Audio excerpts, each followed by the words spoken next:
Okay. All right, we are ready for Batman, the Batman, to be precise. Yeah. The Batman.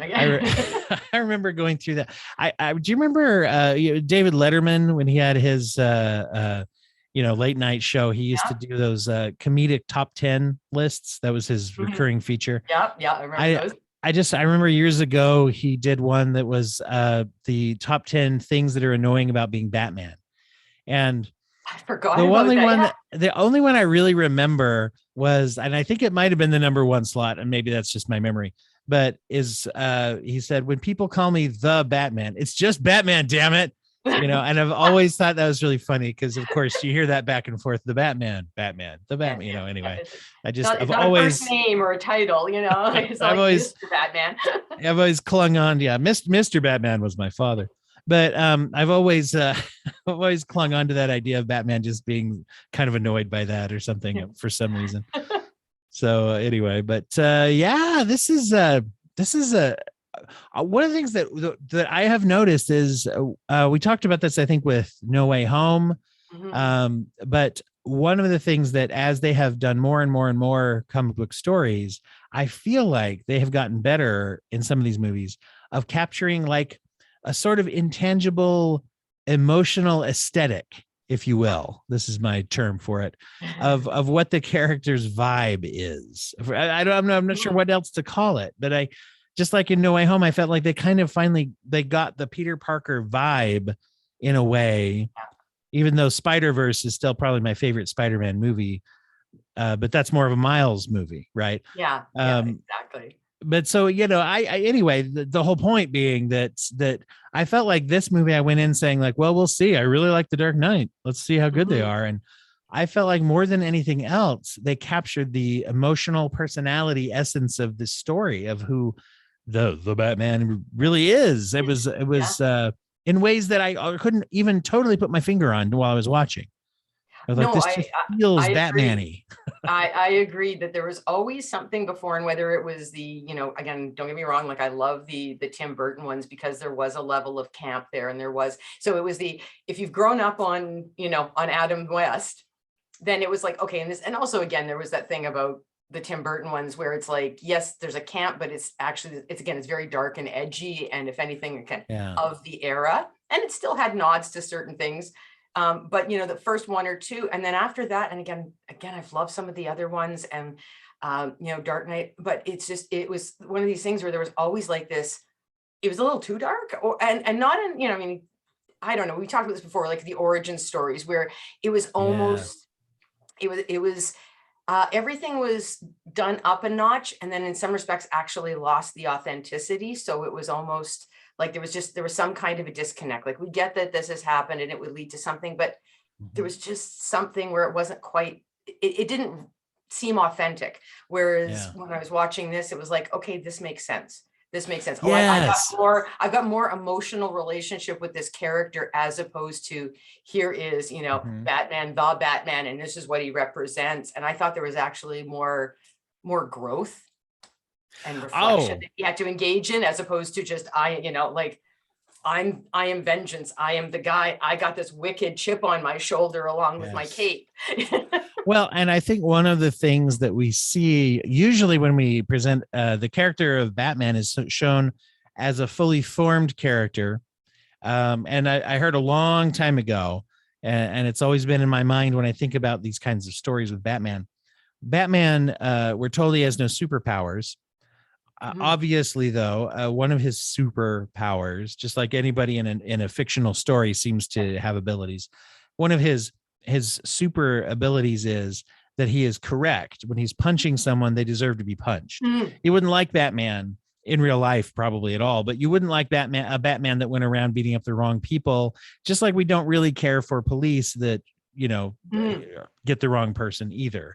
And so you bring that, you can walk into a Batman story with the assumption that if he's going to pummel someone, into just a pile of pain, that person deserves it, and that he has to do it, and that he's doing the right thing in his application of violence or whatever. Yeah. And then the fact that he also has that thing where it's like, nope, always stop at a certain point. So yeah, he's not again, when you think about somebody like well, I mean, Tony Stark would be a kind of a, guy, he's a guy with toys, right? Until of course his arc reactor and that, but again, that's still just a battery that's powering both him and his toys, so to speak. But it's that same idea of, smart guy, lots of money, got the bells and whistles. But the difference is, like, Bruce Wayne goes, won't kill the guy.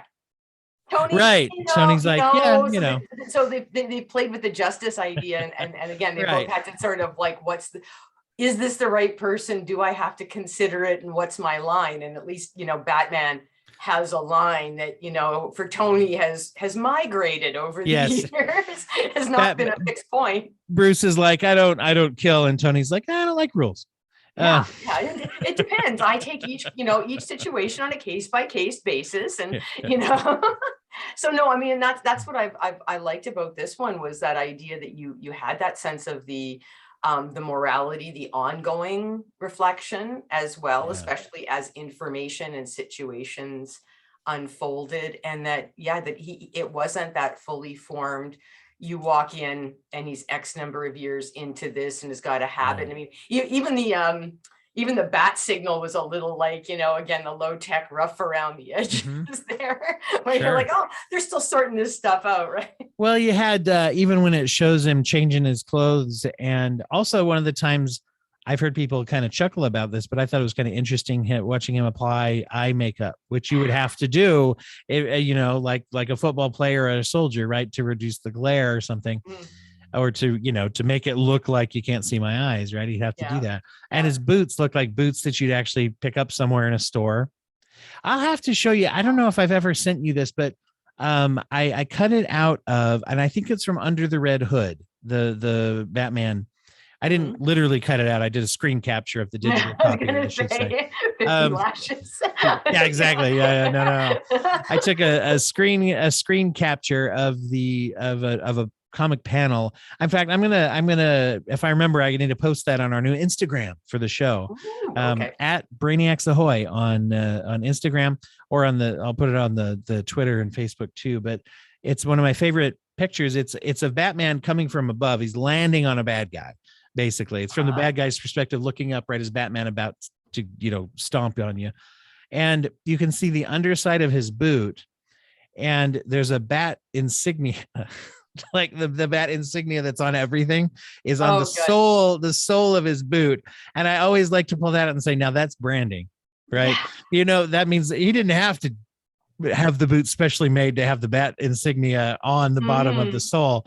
Now that's branding, obviously easy to throw on there when you're drying it. But so that's one of my favorite little Batman, pictures is that image of him having, obviously you think of the thoughts that went into making that boot with the insignia on it.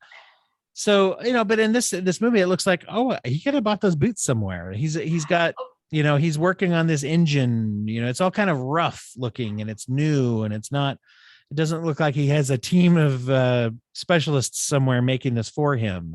Or that Alfred apparently also has engineering degrees, and something used to work at an automotive design place, and it's just whipped out the polycarbon molds or whatever. Well, and I think again,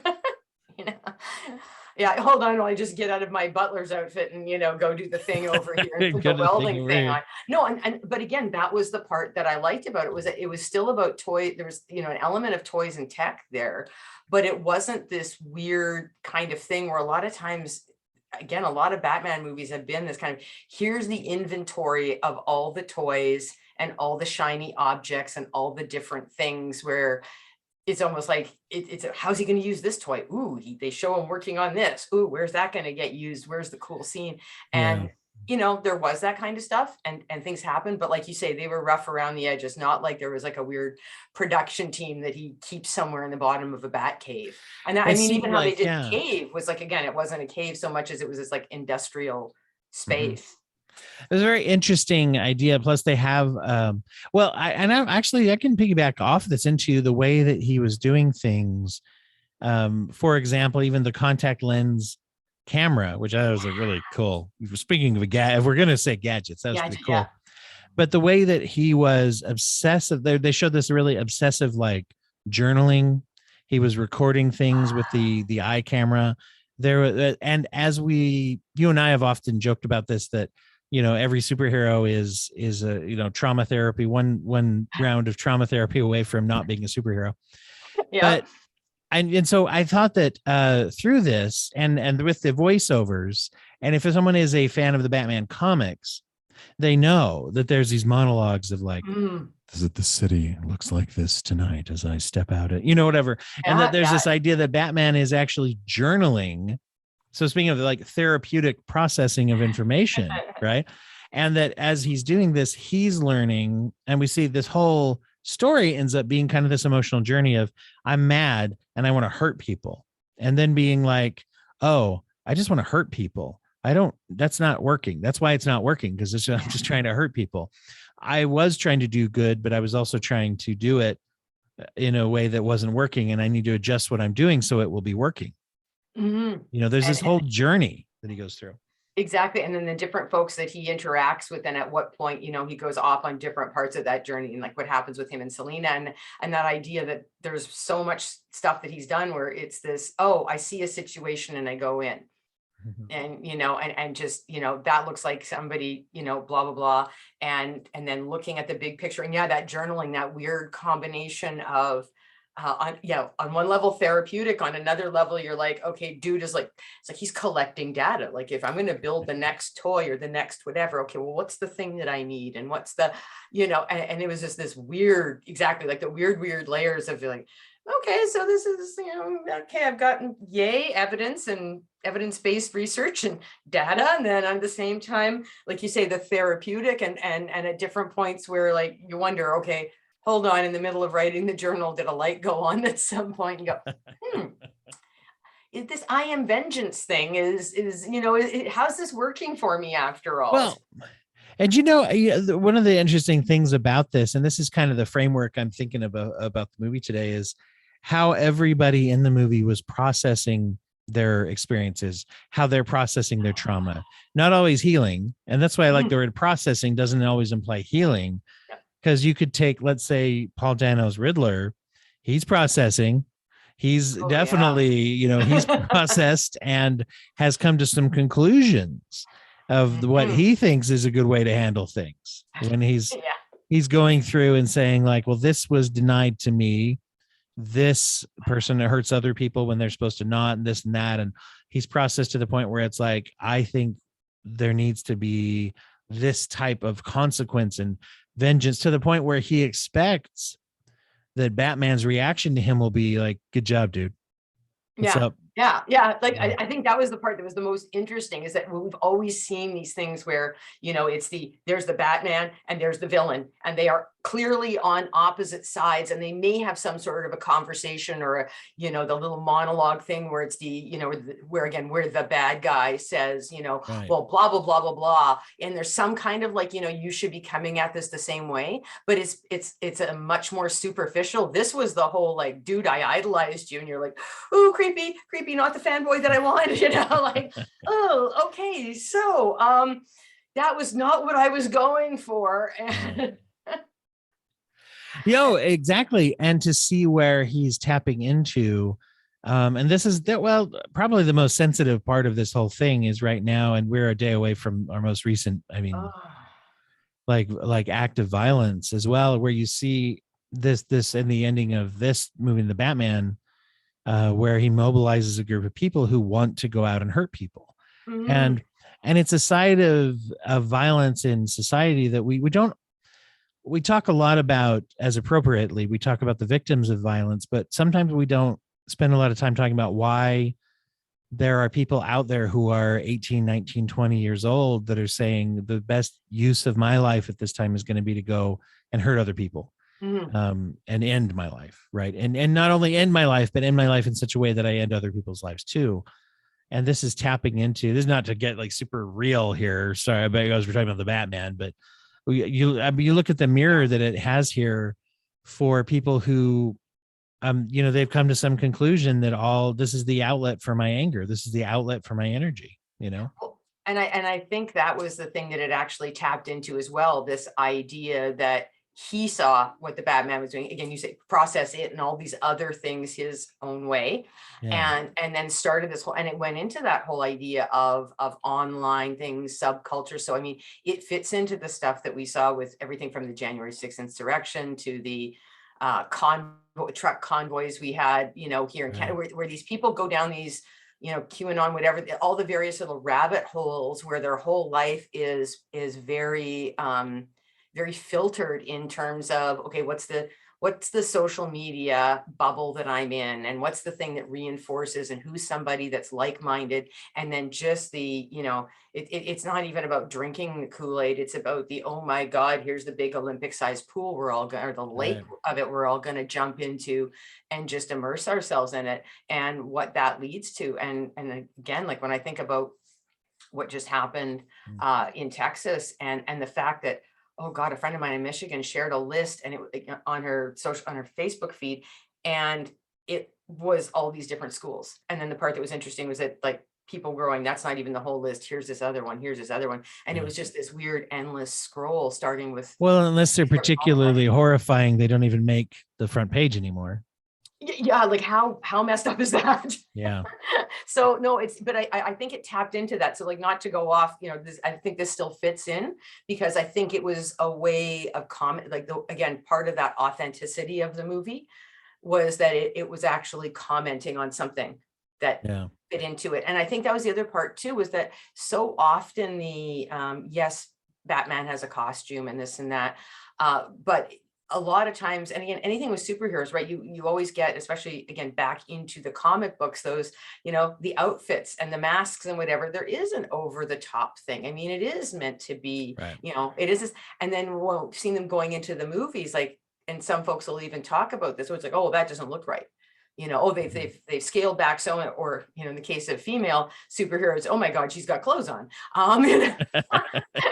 Yes, it's a full bodysuit that covers her from the neck down. What a wacky concept. You know, Mystique obviously aside, but you know, that kind of thing. Geez, like, but so it was one of those things where, you know, like, there was something a little bit more realistic, and I would even say it goes into the, like you say, that those costuming details. And the fact that, you know, your arch villain wasn't somebody in some wacky, you know, again, almost clown-like outfit. And so it was tapping into those things. And I think it was very much of the era, where it was, you know, less about slick, and, you know, the tech part was more about people going down social media holes and what that does to their thinking. Absolutely. And the processing of stuff, I would say, like in real time, in terms of even, you know, I think about what happens with the new mayor and what she tries to do, and how it's the, you know, everybody's trying to whisk her away as the politician, and it's like, no, I'm going to go do a thing, and it's like, oh wow, a leader with empathy, and it's going to do, oh, that didn't work out. And she got herself shot. You know, why didn't, okay, great. Like, why does nobody have the mayor in Kevlar? You know, sad but true. But we're in Gotham City, for crying out loud. Exactly. And I will say, this particular Gotham version of Gotham City is a real shithole.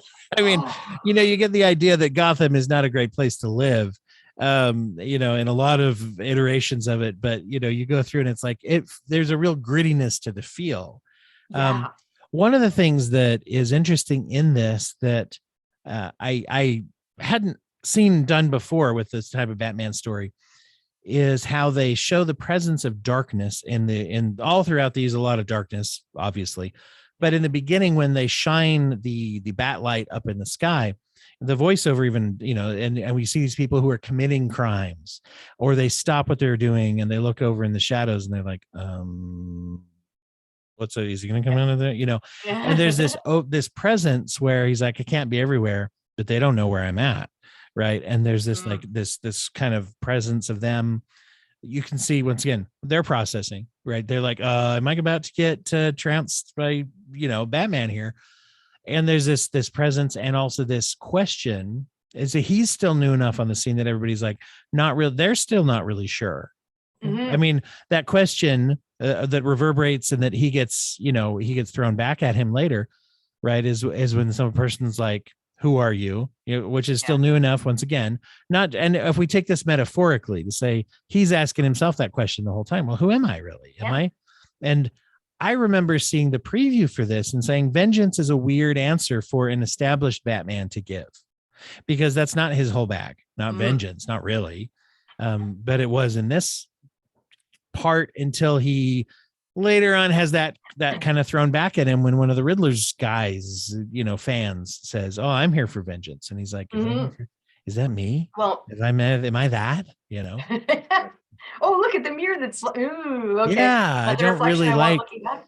Right, I really like, and we see a difference in the way that that's reflected. Once again, Riddler, puts that up to Batman as like, "Hey, you and me, we're the same," and he's like, "No, gross, you're not like me." And then he crumbles, freaks out.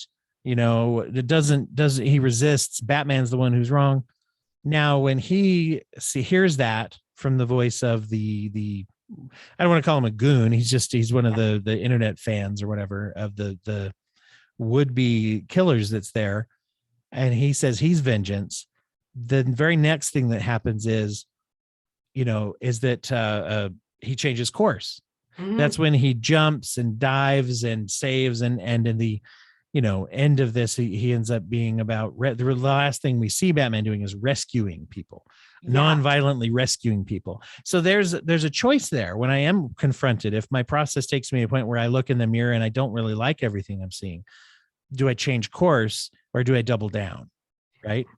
Exactly, that idea that you can, again, the idea of intention and impact, which we've talked about before, and what he was intending to do was one thing, and what he thought his impact was, and then these things come up, and he's, oh, okay, that's not what I thought I was doing. That was not where I was trying to get to. Ooh, ended up there instead. Okay, hold on, how do I switch gears? Mhm. And you see those little, and I think it's marked in some of the little foibles, like the time where his thing gets caught and he goes like whacking into the bridge and all these other different things where you get those little oopsie moments where you're Yes. like, okay, dude's still sorting this stuff out. And Yes. then it leads to the bigger aha moment of, this isn't just about refining my technique or my timing on a jump. This is this is more than just hold on, I'm tweak a knob here and it'll be fine the next go round.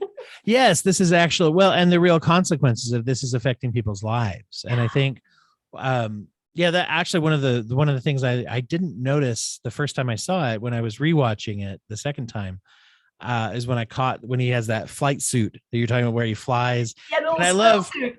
that it doesn't go well. I mean, that it works, he escapes, but he crashes, and but right before he leaps off the building, he kind of looks a little scared, actually. Like, I've never done this before. You can see this like hesitation. And I'm like, I've never seen Batman scared of jumping off a building before, but it's like, hey, this is still new. Right. Yeah. And it's like, that was actually very interesting to humanize in that way, which I Mhm. thought was And that's the interesting. kind of stuff that, like, we're used to seeing with, for example, like the Peter Parkers, right? It's always about what's Yeah. what's going to be the funny moment for the Peter Parker in his origin stories thing. Yeah. Whereas we never, you don't get that with Batman, because again, like you said before, we always come in where he's already established and nobody's asking who he is. He's Yeah. already a hero, and people again may question his methods, but he was being. That's the other part too, that I just love the way he was being brought around to crime scenes, and there was this whole thing like, who's this guy? How do we know he's not the problem? What's the Right. deal? Because he And sure just looks like, like someone who would be a problem. yeah, exactly. Yeah.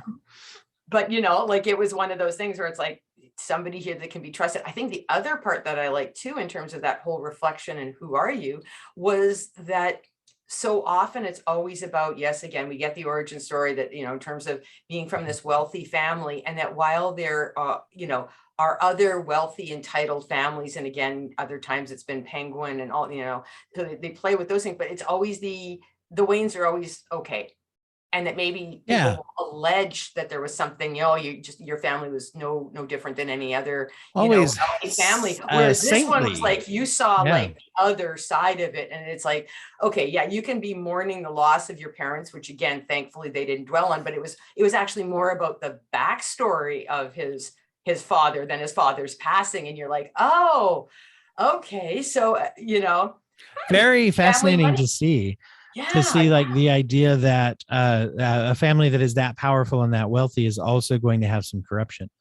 That it's that easy to say, can you take care of this for me? Okay, guy's dead. Oh, wait a minute. Oh, geez. Oh, geez. Or whatever.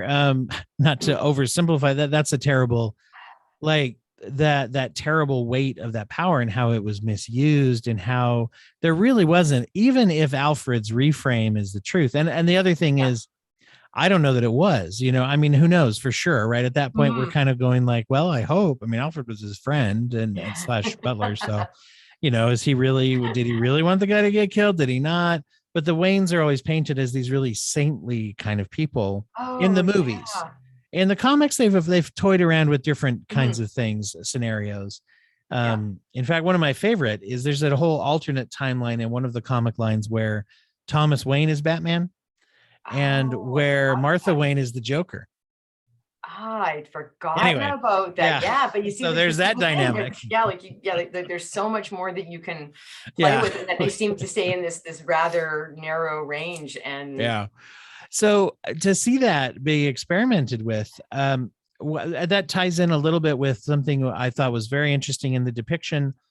Alfred's not in this movie very much, but mhm, when he is, we do get, I want to say, like the most, at least, the most emotional interaction that I've ever seen between Bruce Wayne and Alfred mhm, in on screen is, here's this, because I mean that's the like surrogate father. I mean, they yeah, toy around with that all the time, where it's like, but this where they absolutely say it, like, wow, he almost died, and they're in the hospital, and it's like, why didn't you tell me this? I did tell you that. mhm, And along the lines with the processing piece, I thought it was interesting that Alfred, who in this iteration we know that he's a retired Secret Service and soldier.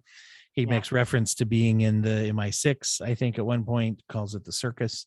yeah, Andy's Andy Circus. So I guess that yeah, I just yeah. realized that as I was saying it. But anyway, so that's the background. That's enough. Being Andy Circus, is Mhm. pretty wild too.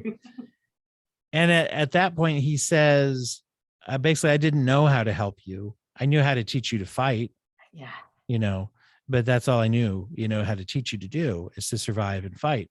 And so he was processing. That's his processing there, is I'm trying to Mhm. help my employer slash mentor slash friend's son, who he left as I'm his guardian, you know, Yeah. what can I teach him? And obviously it must have gone pretty well, because look how healthy he is.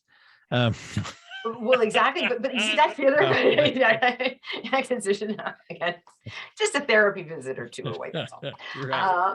But no, that was interesting because again, Alfred's always, I mean, he's there and he's present, and like you say, sometimes he's on screen more, but it's he's the somewhere along the line of like tech advisor, and then even as a parental influence, it's still really about, well, I was just doing my job sort of thing. And that, yes, there's some kind of a bond, but it was still there was less of that, like that family connection. It's the, oh, gee, the family died. And I was the, senior employee and the only adult around that this child would be familiar with. So now I'm just going to, in a sense, Mhm. keep treating this kid the same way that I would as they grow up. It's just the parents aren't going to be around. So I'm just doing my job. Whereas this was the time where you saw that there was more of a connection, and you kind of wonder, okay, so why is this person, in this job description is like, oh, was this his way of getting out of the work that he was doing before? So, oh, you come do this, have this totally different job title, and then it allowed,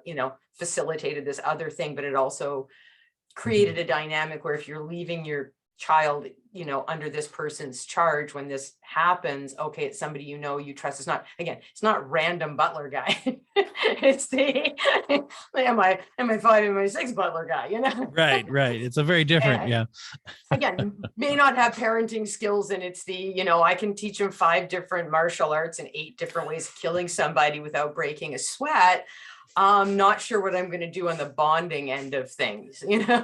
Doesn't have a great social life. Yeah. Mhm. No, and they've experimented once again, to dig into the, I guess, the comics, but some of the modern comics that are being written now, many of them are experimenting with a later point in Batman's career where Alfred has passed away. Mhm. And so there's a lot of stories being written now that are like, well, how does that affect Batman? Right. Yeah. He's at this point of his career, if you will, to where he's old enough that his father figure now, as well as his literal father, are departed. He's the old man of the house. He's the, Yeah. the grand elder, whatever you want to say. statesman or whatever, and yet, you know, continuing on his Yeah. work with that mentality. So there's a, you see, just when you see these characters as kind of as people, it's very interesting. This has been an opportunity then to see also a little bit of a new depiction of Catwoman, the way she's been brought to the screen. Yes. Probably also another more like faithful vibe to the Bruce and Selena vibe that you get from the comics and things, as it's always been, Mhm. right? I think anyway. To me, Yeah. it seems much more in touch with their aesthetic and their relationship arc, you know, that you see in those stories that's here. And so that, I thought that was very interesting to see her as a real legitimate character, not just a villain or even an anti-hero. She was a Mhm. real character in this story. I thought was Yeah.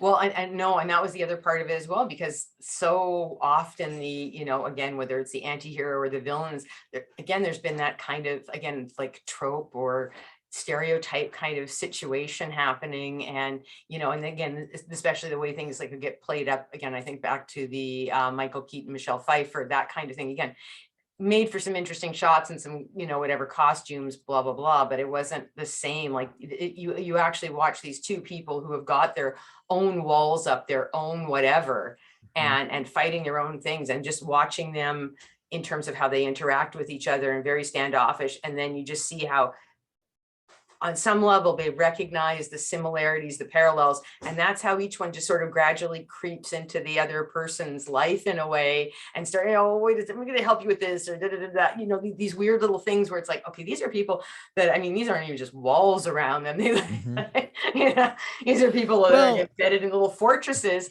and somehow that's the person that very naturally sees the thing and finds the proverbial chink in the armor. and what's the, you know, and there's these things that unify them as far as they're both antisocial. And I don't just mean they don't hang out with friends. When I say antisocial, I mean clinically, right? Clinically, when we say Yeah. antisocial, we mean anti-society, we mean Mm-hmm. criminalistic, we mean a certain degree sometimes even of narcissism or sociopathy that Yeah. you see. And Bruce Wayne is rife with that. And we don't often talk about the fact that Batman, while a superhero, is also a criminal. I mean, Mm-hmm. you know, very much so, right? He has to avoid detection. He has, you know, he flagrantly disregards society's laws. You know, Yeah. he goes around, you know, things that are usually considered to be not just like nice, polite behavior. It's like, no, he's breaking into places, he's breaking people's bones. You know, Yeah. he's beating confessions out of people. I mean, you know, things that are, Yeah. and the other thing that is interesting, so when you bring this to the table, the way I also thought it was interesting that this Batman is also not always correct. He's oftentimes very black and white thinking. He's judgmental, Mhm. right? Oh, she Yeah. shouldn't have gotten involved in that if she didn't want to. And to where Selena, has had maybe, well, let's just say a more broad experience with the world, a more Mhm. a varied experience than maybe Bruce Wayne Yeah. has, is able to say like, hey, you don't know what the hell you're talking about. Yeah, And she then for him calls him to be on able that. to realize that, yeah, Yeah, well, and especially when you think about it, like, I mean, okay, you know, you learn about their backgrounds, you know, in terms of dysfunctional family, and again, and things related to what happened with their family. And I think the difference was with her is that she knew exactly what the problem was and how she was being treated, and what the, you know, all the crap and the baggage was, because she was yeah, living in it and around it, and it shaped how she turned out and where she was. Whereas he had been in that privileged protective bubble where it's not like his family was any more, you know, functional or any no, more like on the right side of the equation. They just had money to protect themselves yeah, and protect, or to protect him. And so exactly, he had those kind of privileged and very judgmental perspectives, whereas he was just like, hey, sorry, you know, great that you got the black eye makeup on and you're getting yourself dirty and your boots are a little rough around the edges, but that is not the same as what yeah. I've dealt with on the regular. And so it's And cute when that you think that, but she's able to call him out, right, on like, you grew up rich, right, just like you yeah. said, the fact that she recognizes that very specific thing about him, you can see where that's a little rattling, like, wait a minute. um and then to see where he then brings to the table some of it, his rules as well, like when they finally get down to it and she's like, well, I want to kill Falcone, right? I want to Yeah. kill Carmine Falcone, which who doesn't? Because he sucks. Let's be honest. this is actually, it's interesting because we not only have a supervillain, we have an additional, like we all look at it like, oh, the Riddler, the serial killer. Yeah. They don't really play it up, but I mean, they got a second serial killer here, which is Mhm. Carmine Falcone likes to strangle women to death. Yeah. Apparently, is like done that at least 2 or 3 times that we know of in, Yeah. well, That we two, know and of. then attempted to Selena, right? And says to Selena that your mother made me do this too, and it's like, oh my gosh, Oh. you know. So there's a little bit of of that going on there too. Um, Oh, yeah, well, and I yeah, think that's the other part too, is it's so often and again, I think back to the earlier ones, and again, how they would, so often, so many of the movies distilled, again, that idea of hurt people into something that was a little bit, I guess you say, overly simplistic in some respects. And I think that's where yeah, this one, whereas this one got a little bit more into the stuff, and you see why somebody turned out that way, and you see why the dynamic that happened, in her life, and why she would end up that way. And it's like, oh, wait a second, this guy is like, he's the narcissist, he's this, he's that. So there was a much more full psychological profile of so many of the different characters. And it's like, okay, so where are they on the scale of, good slash light versus dark slash black? And you're like, oh, wait a second, again, the proverbial all the shades of gray, and somebody's dancing in and out of this shade. And like I said, to me, it was much more, I think that's what actually lended itself to that grit. Whereas I think sometimes a lot of the grit has been, again, I don't want to say superficial, but it's just yes, it's got a certain aesthetic. Yes, it's got a certain thing, but it was almost a little too cut and dry, and it didn't get into the deep, dark nooks and crannies. And I thought, to me, this yeah. was a lot less slick and a lot more, oh yeah, there's that thing bleeding out into here, and ooh, there's a gray area. Ooh, there's a moral gap Yeah. here, that how do we fill? Well, yeah, and you see where there's the division of these. Some of these characters from being like, here's the gritty real world, here's the more but let's take the Penguin for example. Yeah. Speaking of an interesting way to process your trauma, here's a guy who, the way that he's presented in this movie, once again, most faithful Penguin I've seen to the comics, because Mhm. Penguin's a mobster Yeah. basically in the comics. That's what he is. And in this, he's a mid-level kind of guy who, because of the implication is that because he's a person who doesn't fit in even to his own criminal underworld, whether he's different, and he's Mhm. bullied by the other gangsters. He's Yeah. not allowed to be the full guy that he wants to be. And I think they're lining that up to see where is he going to take that. Once again, you Mhm. have this this harsh reality that you're dealing with in your life, and do you double down and say, all right, now I got an opportunity to take over? I think the implication is we're going to see him be more cruel and violent in the next movie. At least that's what they're Yeah. sort of That's setting what up, okay, yeah, right? the somebody's got to fill that void at the top of the pecking Right, order, and he's going to take that opportunity and probably be vicious in doing it to assert himself. And again, right. if we got that vengeance theme going, okay, Yeah, somewhere he's got that list of the people that have not yeah. treated him right, and that when he gets the Right. chance, and there's just going to be like, something where there's like you're checking off boxes on a big, on a Yeah, big corkboard or something like that. There's going to be something weird and creepy. But no, yeah. I agree, because that's the other part of it. It was that this wasn't that fully formed, here's so and so over here, or yes, here's so and so over here, then this thing happened and this switch flicked and they suddenly became so and so. Yeah. It's that gradual, it's this unfolding. And again, like I said, you're seeing the guts, right? This is the sausage making part It's of the equation. yeah, it's more, as we're shaping this through with this whole idea of the vengeance and the way that people are processing things. It's fascinating to me how this it is taking shape for me, where you see the real salvation of the characters is when they're confronted with the opportunity to really be vengeance, and they choose not to. Like you Mhm. see Selena turn away from that when she's Yeah. like, I could kill him. Bruce doesn't want her to. He's not going to let her if he can, but she could do it, but Yeah. she doesn't.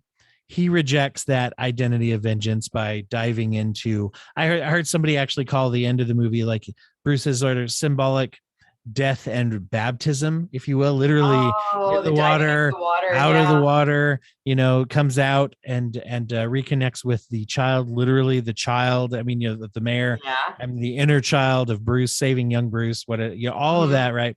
So there's a rejection of vengeance at that point. Interestingly enough, you've got the normals, let's say, the mayor, the new mayor, and you've also got Gordon, not Yeah. commissioner yet. Yeah. But I always say, when you're watching an early Batman story and anybody else has the title commissioner in front of their name, that person's going to be dead in minutes. They're not going to live very long. If it's like, You I'm don't want to be the actor commissioner, getting that script. Oh, yeah, I'm Commissioner Jones. Okay, I guess right. I'm not making it to So the I end of don't the need to movie. really learn your name there. All I needed to know was your last name isn't Gordon. Well, we'll Yeah. be seeing you around not very long. Um, You'll be so done after the second week of shooting. Don't get yeah, too comfortable in your let's trailer. just call you Commissioner Dead Man's Boots, because they're Yeah. your job. You're gonna have there's gonna be a battlefield promotion coming along here somewhere along the line of Jim Gordon. And one of my, I still, man, you gotta love Gary Oldman's is just like Yeah. perfect. But man, Jeffrey Wright, is that who he is in the book? Yeah. Yeah. The who also plays Batman, by the way, on there's a podcast that DC put out recently Oh. called Batman the something. Anyway, there's a limited podcast they put where he was the voice of Batman. Voice So actor. Oh, he's that's now been awesome. Batman, he's been the Watcher, and now Yeah. is Jim Gordon as well. So there you go.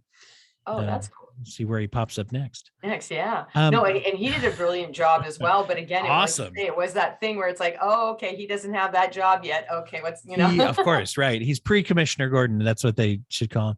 But he's one who doesn't oddly enough, doesn't really reject vengeance reactively, but he rejects it proactively. His whole thing, like, he's already the good man, so to speak, the good cop, the good person who's like, just like the mayor, she's already saying, I want to aspire to a position of power to do good, not to reenact cruelty or corruption back on those that have reacted to us.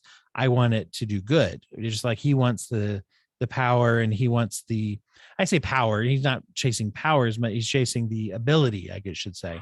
The ability, and I think that's the other part, like you mentioned, the power, and even where he's bringing Batman in and how he gets treated, because there's so much corruption embedded in the police system as it is. He's just trying to, he's not laying low and blending in, but he's also, picking his hills to die on, or where he's going to do a thing and how he's going to do it, so that, he doesn't get in, he doesn't get himself totally isolated out and marginalized where he can't do anything. And I mean, even how they manage that whole, oh, wait a second, they're all going to pick on, we're going to deal with Batman. It's like, oh, I got to talk to him kind of thing. And then they basically stage it. But it was just that, like that whole little conversation and that whole situation. I mean, that was, okay, I've been around this enough. I know what you might want to do.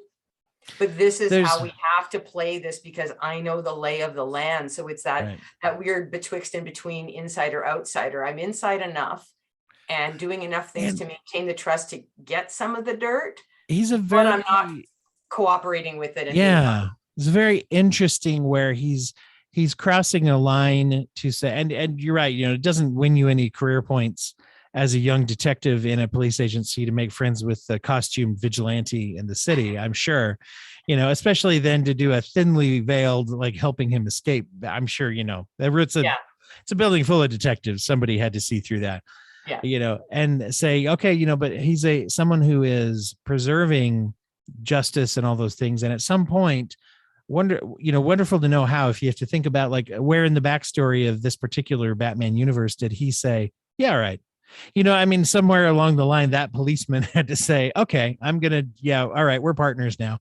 Really? Wow. Okay. And I mean, I'm sure Bruce had to be like, really? Wow. Okay. Yeah. Like that's I just said, yes. To me. Like this was not like, hey, something on Facebook. Say at some point, meet at Starbucks at 2:00. Yeah. Because we're literally like 2 years into this relationship of like, enough to trust now, but how did that get started? That was a weird Facebook friend request. So to see them now at this point, though, where he's like breaking some rules, but yet he's still being that good, solid, I'm the public servant who's here. And, so for him, there's never really necessarily a question of vengeance. It's a question of, though, putting himself at risk to be working against the things that are hurting the city, that are hurting people. Yeah. It's very Well, interesting. and that's what I thought was really interesting too, in terms of that dynamic, because it's that insight and it's that turning point, and that as much as he's taking Batman on, they're partnering or whatever, there's a bit of a mentorship and seeing the other side of it. And okay, so I'm exposing you to all this information and all these other different things, and I'm giving you a chance. But he's also, again, in doing that, that's where you see some of those lights go on, for Bruce and as Batman, where it's okay, this is a thing. Whereas maybe, had he just been off to the side, and maybe, or the only dynamic was, let's just shine the light and you go kick some butt because, the police are too busy, or for all we know that those folks are involved with the cops, so they're not going to go do a thing.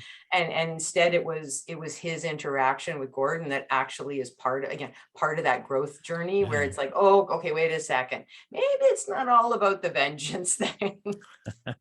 No, exactly. And to see the way that the way that unfolds, to be chasing after I'm going to back up. Hang on.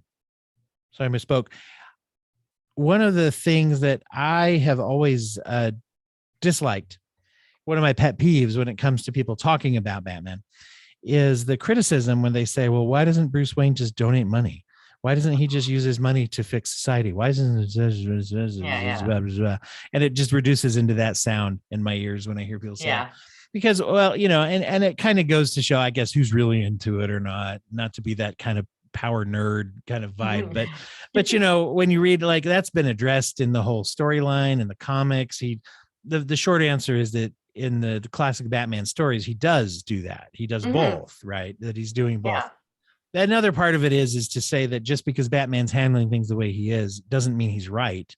It's not like, oh, that would be, that'd be a real interesting series of comic books, would be Bruce Wayne being healthy. Let's that. Oh, look at, he donated another check to an orphanage and whatever. Right, exactly. The story of this philanthropist that was really sell a lot of comic books. Yeah, that's just not how it started. But however, so going to that pet peeve of mine, this addressed it actually pretty well, which is also goes back to the storylines, is that in this one, he is not doing that. He's criticized for not doing that. He was correctly criticized for not doing that.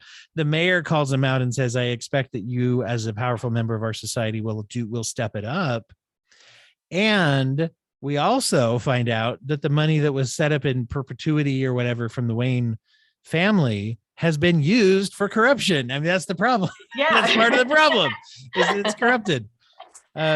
So exactly. And what happened to that orphanage? So it was that idea that he's not doing it. And then, that maybe isn't a bad thing, because it's not like putting that money in there was doing anything other than pouring gas on the criminal fire, so to speak. And so it's interesting, because he was not that character that, like that. I think that's the other part that I enjoyed about the portrayal. And it goes back to, like you mentioned, like things like putting like the black makeup on. I just love the fact it's not only you're showing him putting that on, and then he's just like traipsing out into, again, this weirdly over the top, like gothic thing. And he's still got like the black makeup smeared across his eyes. And you're just like, okay, like, wow, they're finally playing Batman, like his, it's not, here's a guy in a costume, for justice and vengeance and whatnot. And then here's his, his 9 to 5, in a nice, well-tailored Italian suit going to, a charity function. It's like, oh, look he's emo boy. One time, he's just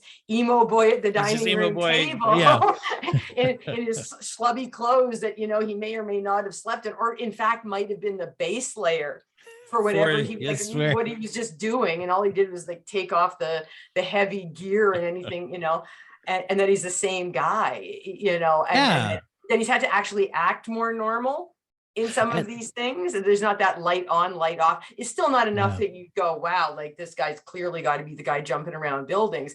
But again, it wasn't that light on, light off mask. Well, in fact, some of the more comic bookish portrayals of the, like you said, the 9 to 5 tailored suit, very active in the community, very out there, most famous guy in the whole city. probably more likely to be suspected of Yeah. like, oh, there's that billionaire that we don't see very much. Screw him. You know, kind of like that emo angsty young billionaire that we never see and doesn't seem to care about anybody. Wouldn't really think much of him, but other than Yeah. maybe annoyance. And so, yeah, so I see, and then it ties back into this idea of like, well, by not taking an active hand, you know, by relaxing that part of his powers, so to speak, Mhm. and not being involved with the money and not trying to prevent corruption, he assisted in the creation of the Riddler, didn't he? Because Yeah. you know the Riddler was in that orphanage, was not taken care of. He didn't have memories of the boy orphan billionaire coming and helping us because we were also orphans. No, he dropped the ball there. He legitimately, as a person, there's some kind of a moral, if you believe that there's a moral impetus that those who have power and wealth should turn around and help those who don't. And I think it's safe to say we're probably like-minded on Mhm. that. And I'm gonna go on a limb and say most of the listeners out there probably in Yeah. this probably feel that there is some moral impetus to take care of people if you can, and Mhm. especially if you really, really, really can. Um, you know, to look at that and say he didn't. He was derelict in that duty that was inherently given to him, but through no effort or earnings of his own, right? To just be inherited billions and didn't use them to do good, and so therefore we got a supervillain serial killer, and Yeah. he's got a culpability there that he has to then live with, right? And say, Well, okay, I can go out there and beat the shit out of people, but gosh, I probably ought to buy some people some meals too. So it does addresses that. Exactly. Well, and the idea too is that they're both around the same age. So this is not like, again, like it's not like he's been Batman for X number of years and then this kid comes. It's like these are two people that, you know, and it got into the whole thing. It's like, yeah, technically we're both orphans of roughly the same age, only this is how we grew up differently. Yeah. And on one level, you could say, okay, well, he was a kid and he didn't know better. And you're like, well, okay, again, but he had all these other people around him running different things, doing different whatever. How hard would it have been to ensure that, you know what, yeah, I'm an orphan, but I'm also a multimillionaire orphan. So how would I help? But it Right. was, but he was allowed to sort of be in that place where he was so fixated on his own grief, he didn't realize that he was, yeah, you're an orphan, but you're an orphan in an ivory tower. And you've got, you know, not saying you have to give up all of your bajillions of dollars and be penniless yourself, but at the same time, he was just sort of allowed to kind of stew in his own juices and Yeah. really not have to consider the implications of anything. And that I would even, you know, I even wonder, especially considering it sounds like he really didn't know a lot about, you know, what Mhm. exactly dad was doing in terms of, Right. you know, Yeah. there's like, here's the ledger and the books and the public face that we see. And then there's this other stuff that was happening under the Sure. table. So it's not Or like it was on the oh, dining dad room is table if you count exactly. surgery for gangsters. No. Oh God, yeah. So exactly, like you wonder, what did he know? What did he what exactly was he responding to, rejecting, rebelling against? How did that feed that so that it allowed him to sort of go off on his own Yeah. and be oblivious to this and not do this stuff and now go, oh, wait a second, yeah, whether I was consciously doing it or not, or if I was doing a thing in reaction to one thing, but then it had this like is he oh wait a second, a bunch of things that I've done whether I intended it or not have led Yeah. to all of these things, including oh that guy that's like again has got his own whacked out sense of vengeance that doesn't have the same moral parameters as mine, and he thinks Yeah. that, you know, I'm the greatest thing, and he, you know, not again, not the fanboy that I want. So yeah, like he had a lot more, I think, to this particular version of Bruce Wayne. I think, like you say, much more reflective of the moral, ethical, self-reflective kinds of things that we've seen in the comics that have oftentimes been glossed over in movies. And, you know, I get that when you translate stuff, there's always some streamlining that happens, but this would be the first time I'd say that it was actually about pursuing things at a psychological level that are much more than he lost his parents, you know, watch the pearls roll down the alley behind the theater trope that, you The know, crumpled rose falling to the, yeah. yeah, all the, you know, all those things that, you know, you have said, well, we've probably said it more times than they've actually been in the movies in terms of this, stop beating this dead horse. Right. And so, yeah, so it was nice to see that, because while that, yes, it's an important part, it misses a lot of the nuance. And I think this movie had a lot more of that nuance and a lot more for him to reflect upon. Yeah, And it was a lot absolutely. murkier. I wanted to let me ask you. First of all, did you see the deleted scene with the Joker? No, I haven't. This is one that, yeah, just I was curious if you did. There was, and the Joker in the end of the movie. I'm curious then to see what you thought of that. A lot of people had Hmm. bugged them. A lot of people are Jokered out and aren't fans. But you can't. I don't think you can have it. I don't know. The Joker is such a powerful, connected part of the whole Batman Oh, yeah. mythology. I think it's unrealistic, and they're not planning on him being the next villain. They said at this point, but they had a scene with the voice of the Joker making friends with the Riddler. Oh, wait a second. No, I did. Okay, yeah, sorry. I Yeah, did. well, that Yeah. scene was in the movie, and then they had Mhm. one that was cut, which was Batman doing like a Hannibal Lecter-esque visit Oh, to no, him okay. in Yeah, Arkham, and that's the deleted scene. that's it. Okay. Um, No, you see, yeah, I'm like you. I think he's so iconic yeah, that you have to have the nod. And I would rather them do the nod than, oh God, we got to drag him out as a full character. I mean, I think the other part that I yeah. liked about this was the fact that it wasn't just about one of the other characters. It was the idea that they had a couple. And Yes, again, they're at yeah, different stages. So you got your Penguin, you got your Catwoman, you got these different things. You got, Riddler. Like, so you had multiple characters. So it wasn't all about, Batman versus one person, but without mhm, it getting too weird and messy, or getting something, especially like I said, when we got into the situation with the ones related to, that started off with Tim Burton and then just the franchise went off yes, down, yeah, down some weird campy little hole, where it was like, who in Hollywood can we put in a weird costume and with Batman, and yeah, it's a thing. It was like it managed that well, and yeah, to me, you can't not have him, and I think you'd have more of a risk. But did he have to be front and center? No, and I'm grateful that he wasn't. yeah. Yeah, I think it's good to test the other things, but I also liked how it was a little bit of a nod to not just the Joker, but the old Rogues Gallery, and the idea Yeah. that, hey, these guys are kind of like weird, gross buddies, and that they're all over here going, that there's a little bit of that chittering evil laughter. Also liked how they snuck that in, whether it was purposeful or just Colin Farrell's choice.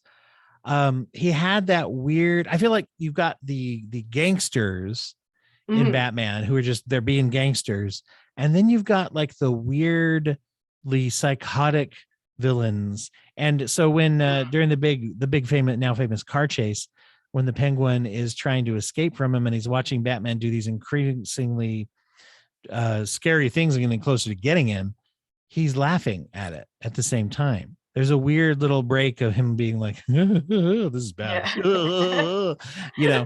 and so that's a little nudge of him being both the gangster, but then also leaning into the crazy supervillain just a little bit. Yeah. So I kind of liked how they tied that in personally. Yeah. Well, No. as we're doing this, and as always, let's toss out some info to people about how they can get involved in what's going on with you. Okay, well, the Speak Up website, so www.speak-up.co, and that's where the Bulletproof to Sigma and the Embrace Your Superpowers programs are located, and other information with the work I do. But it's always about reframing stuff through pop culture, and the two areas that I sort of live in the most are superheroes and K-pop. And it's the idea of finding healing things and finding metaphors. And this is what I love about this. And we've talked about so much Marvel stuff, and it's been nice to actually go into a character like Batman and talk about, oh, this isn't just about hurt people. We're seeing some growth. Yeah. It's painful and it's awkward, but at least he's growing. And there's some redemption there. We're seeing a redemption Oh, arc. Yay. So yeah, that, and then on that webpage is where the social media is, and love doing these with you and being able to tap into that, because I think one of the things for me from a mental health and well-being perspective is finding those things that we're passionate about and finding metaphors for, again, evidence-based things, but that resonate with people, and mhm. finding ways to connect, because tools and perspectives and insight are only useful if we can engage with them and relate to them. And I love the fact that for you and I, it's nerddom and superheroes. Yes, We can help exactly. some other folks on their healing journey because they're like, oh, I related to that character and you said a thing. Okay, hold on. When people are, I know that you obviously do large scale trainings for organizations. Who's a person who should be logging into your site other than obviously everybody? But I Well, just mean people that are like, oh, let me go over to the site and get what I need. Do I run it if I don't have an organization where I need training? What other people are, what are people going to find when they log on well, there? you can do everything from individual stuff, and again, so Yeah. individuals, families, that kind of thing. But as far as organizations go, I do everything from consulting with organizations that are even curious about are there HR policies and benefits packages doing what they're supposed to do to support people in terms of mental health and neurodivergence, from benefits all the way up to, you know what, I can offer you training. We can do everything from on-site to webinars to different kinds of course things to have them rethink what they're looking for, and are they doing what they think they're doing? Because like, again, like we talk with so many of the superheroes, right? There's your intention and then here's your impact. And you know, you have those moments of, oh, I was doing a thing and I thought I was doing X and it all looks really great on paper. And then you find out, ooh, wait a second, maybe that thing there is actually more gas on the fire. So it's stuff like that. It's running workshops. And I mean, I've done some things recently, especially with COVID, working with some organizations that do frontline work and supporting their teams. And so these are folks that actually support folks going through challenges, doing frontline casework and this kind of stuff. And this was a reframe for them and some support for them, because again, too often those of us who look after others, you know, we start pouring from an emptier cup. And so it's, if you're in HR, if you want to see some organizational change, if you just want to have, you know, a mental health and well-being presentation and something that includes, you know, neurodivergence, that's not your standard. You know, I don't tell people to find more time in their day for like yoga, eating vegetables, and going for a walk. Not that those things are bad, but sometimes you just get that high level, oh God, it's the same presentation as last year. And I'm juggling these other 5 things. And I would love to find the extra 15 minutes in my day for the yoga that you keep talking about. So it's that idea of rethinking stuff. And again, doing it from a grounded nerd perspective and using things like superheroes and pop culture, because I don't expect anybody to be as far down the comic book hole as you and I, but at the same Although, time, if they want to, give us a call. It would be a fun club. But it's a case of if you're just open to looking at things a new way, because I'm just, you know, so that's what it is anybody that's looking for something new. And again, I would even say, especially the C-suite folks, you got to stop just bringing in the program for everybody from a certain level down. You got to get in at the top. And that's the other thing that I do is coach executives, especially those that are, again, open to this sort of nerdy perspective, but also if they're bringing in a program into their workspace, coaching them so that they can lead by example. Yes. Okay. So yeah, Excellent. all the stuff. Great resources. I'll nerd all the time. Thank you. Thank you for sharing that. And as always, thank you everybody for listening, but thank you mostly, you know, for us giving us a chance to talk about this. Yeah. So thanks so much.